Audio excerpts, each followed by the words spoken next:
આગામી 22 જાન્યુઆરીએ અયોધ્યામાં પ્રાણ પ્રતિષ્ઠા મહોત્સવ યોજાવા જઈ રહ્યો છે ત્યારે નર્મદાના રાજપીપળા શહેરના 5000 ઘરોમાં દીવાઓ પ્રગટે તે માટે એક દંપતીએ વિનામૂલ્યે દીવાઓનું વિતરણ શરૂ કર્યું। ગિફ્ટ શોપ ચલાવતા રામભક્ત તેજસ ગાંધી અને દત્તા ગાંધીએ સંકલ્પ લીધો છે કે 20 તારીખ સુધીમાં 10,000થી વધુ લોકોને 2 દીવડા ભેટ સ્વરૂપે આપશે।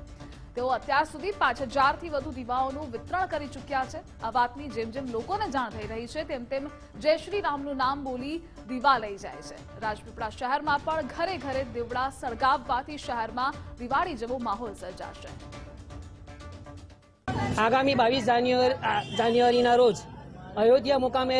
રામ પ્રતિષ્ઠા મહોત્સવ ઉજવવા જઈ રહ્યો છે ત્યારે નર્મદા જિલ્લો પણ તેમાં સહભાગી બની રહ્યો છે અને એના ઉપક્રમે રાજપીપળા લીમડા ચોકના નિવાસી એવા તેજસભાઈ ગાંધી દ્વારા પણ 5000 દીવડાઓનું વિતરણ કરવામાં આવ્યું છે, જેની પાછળનો એમનો ઉદ્દેશ્ય એવો છે કે સમગ્ર ભારત વિશ્વ જ્યારે આ પ્રતિષ્ઠાની અંદર સહભાગી થયો છે ત્યારે નર્મદા જિલ્લો પણ તેમાંથી બાકાત ન રહે અને તમામના ઘરે એક નહીં બે નહીં બે ચચ્ચા દીવડા સળગે અને સમગ્ર નર્મદા જિલ્લામાં પણ દિવાળી જેવો માહોલ સર્જાય એ એમનો એક ઉદ્દેશ્ય છે અને એ ઉદ્દેશ્યમાં તેઓ પાર પડે એ માટે 5000 ઉપરાંત પણ ફરી પાછી કદાચ જરૂર પડશે તો એ દીવડાઓનું વિતરણ ઘરે ઘરે જઈને કરશે। આટલા બધા વર્ષોના રહ જોડાઈ અને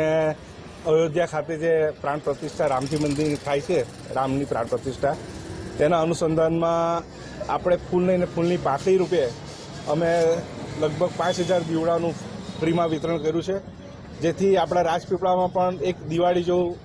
મહોત્સવ ઉજવાય અને લોકો રામમય થઈ જાય અને જે આપણા આખા દુનિયા ખાતે જે રામ માટેનું જે એ થયું ચાલે છે તેમાં આપણે એક થોડો સહભાગી થઈએ એ રીતે અમે આ દીવાનું વિતરણ કર્યું છે।